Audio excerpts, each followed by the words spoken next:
What is up, my D&D fan family? Today I'm going to be talking about the Mercy features, deep diving into them a bit. The Mercy Monk is often considered the strongest of the monks, and that's a pretty fair statement to make, and it mainly boils down to the fact that they're very efficient with their ki. But let's go ahead and analyze it from here. Starting out at level 3, we're going to pick up the Hands of Healing. Hands of Healing is basically going to allow us to use our action to heal our martial arts die plus our wisdom modifier, which I equate to about a Cure Wounds spell. So it's about a first level spell. So overall, it's not the best use of ki, but not the worst use of ki either. It's kind of somewhere in between. But it is nice that it allows us to use the same feature as part of a flurry of blows. So our normal turn is going to be attack, and then martial arts attack. That's using no ki. But now we can do the exact same thing, except we spend a ki to also heal ourselves. So we can basically do what we were doing before without actually interrupting our action economy if we need to heal ourselves quickly. But consider, because we're using our flurry of blows and enemies likely right in front of us, that means we're incentivized to either heal ourselves, heal an ally within 5 feet of us, or if there's an ally who really needs it, we're going to be taking an opportunity attack to go heal that ally. So there's going to be times where we're taking opportunity attacks, and monks are already notoriously squishy, and so this is going to be something we have to consider when being a Mercy Monk, is that we really need to think about our defenses, because all of our features are incentivizing us to be up close and personal. And if that's the case, we need to really take into account that we're going to be taking these hits. We need to plan around that. Also at level 3, we're picking up Hands of Harm. A lot of the nuance that comes from Hands of Harm is the fact that we have to hit with an unarmored strike, not a weapon attack. Now what this means for me is levels 1 through 5, I'm going to be attacking with the weapon for the action, and for the bonus action, I'm going to be using the unarmed strike. And I'll be patient. I'll only be using Hands of Harm when I'm hitting with an unarmed strike. Now the nice thing is that it's better than a Flurry of Blows, because Flurry of Blows has a chance to miss. Whereas even though we might be going into dexterity more at level 4, it's still better to use Hands of Harm because it has that 100% accuracy. The only time you stop doing that is if they're somehow resistant to necrotic damage, which is overall a very reliable type of damage, more so than bludgeoning. So in other words, this is a key point that is nearly guaranteed to do damage, and so it's more efficient than anything else that we have at these levels 1 through 5, and so that's what I want to be spending my ki on. Everything else is the exception to that rule and on an as-need basis, but the game plan is Hands of Harm is our main go-to. And this really begins the theme of the Mercy Monk, which is we are more efficient than the base monk in so many ways, and that cannot be said for many of the subclass monks, which is why people often say Mercy is the strongest. And I would say Mercy is among the strongest, but it's not the strongest at every single playstyle. I think that is something people need to understand, that there's going to be monks that are better at a hit and run damaging playstyle than the Mercy Monk is. But the Mercy Monk is just overall a very strong core and a very good subclass that's going to fit its own playstyle better than any other monk. At level 6, we're picking up Physician's Touch. This is a big power boost for us. First off, it's going to buff the Hands of Healing and just increase its power level without making us expend more ki. It's going to allow us to basically use a lesser restoration as well as healing. So it's basically combining a first level spell with a second level spell. That's really good. And there are going to be times this is going to be so clutch because we can just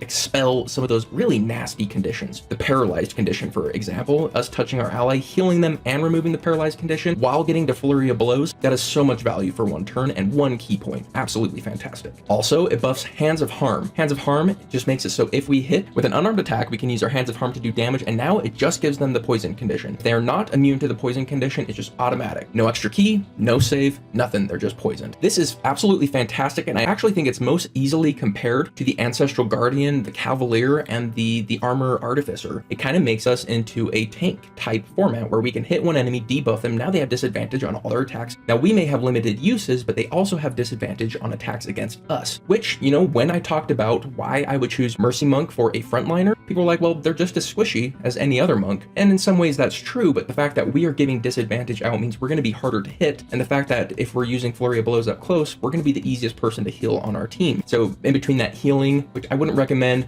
and the poison condition, which I'd absolutely recommend, we do end up being tankier than any other monk. This is our defining feature. This is what we're going to be doing. We want to go find the biggest, baddest mofo on the battlefield that is going to be using attacks, and we want to punch them in the face and poison them. And this is going to make their attacks be way less efficient, and it's going to make us a massive hindrance to their game plan. Now, there are going to be times when we're fighting a spellcaster who's really not making attacks. In that case, Stunning Strike is probably going to be better. We also are technically the second best grappler out of all monks, because by hitting them with one of these poisoned strikes, we end up having advantage on our grapples. But overall, because our athletics will still be so low, I still consider us not a grapple build, even though we do have some potential there. Now, some of the biggest nuance that comes from Physician's Touch is it's really important that we spread that poison condition around more often than not. So instead of doing weapon attack, then using an unarmed attack that may or may not hit, we may start doing unarmed attack, and then unarmed attack just to make sure we get that poison off. This means we actually lose some DPR levels 5 to 6 which is pretty unique and interesting. And it also tells us that the Way of Mercy monk is the best monk to do the unarmed combat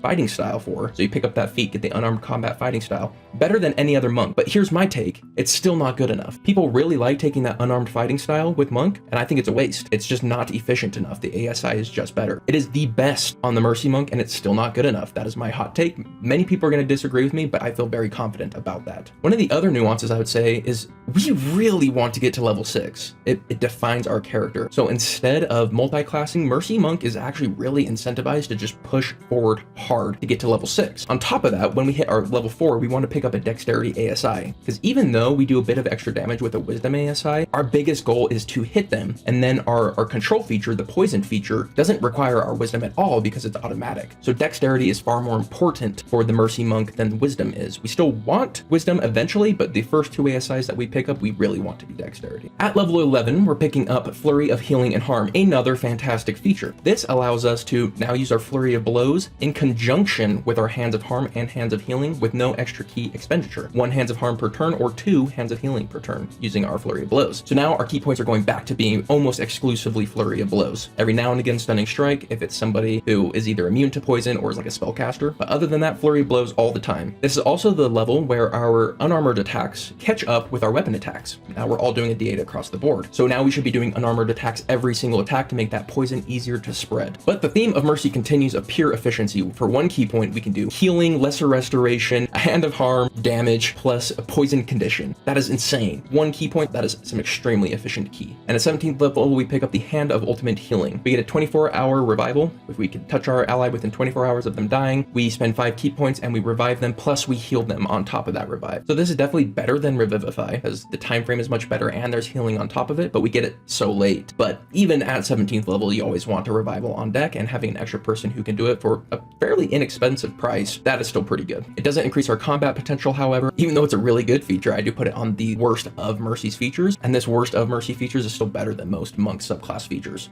That tells you how good the Mercy monk is. Just getting into a little bit more nuance, I've talked about how the first level dip into other classes is often the best thing a monk can do. I don't believe that's the case for Mercy, because a lot of times the monk's first level dip is going to be something along the lines of a druid or a cleric, and they want to be doing these concentration based spells, but we're going to be a frontliner, meaning we're going to be taking hits, and monks aren't good at holding their concentration. The best thing we can do when we have concentration is kind of employ a hit and run playstyle or play more defensive, whereas Mercy doesn't have that ability to do that, because we need to be hitting them in melee, and then we have no way to escape melee without taking opportunity attacks, so we're going to be getting hit, and if we're getting hit, we're probably losing concentration, so I just don't want to build around that. Well, then you might say fighter, because you can pick up the unarmed fighting style. Well, okay, sure, but that is taking up a whole level, keeping us a whole level from getting to all of our good features, and every one of our features is good enough to go get to, but it's also slowing down our ASIs, all for the fact that we get a D8 instead of, a D4 at first, but we can use a weapon until about level 6. So basically from 6 to 11, we would have a buff of 1 damage per attack. To slow us down a whole level, it just doesn't work for me. I think with Mercy Monk especially, we want to push forward hard. But that's just my take on the Mercy Monk. What did I miss? What other build options would you guys use? Let me know in the comments down below. Now in the next video, I'm going to be doing a Mercy Monk build that I feel is my current top #1 Mercy Monk build, but also just straight monk build. So I will catch you guys on that next video. See you then. Later.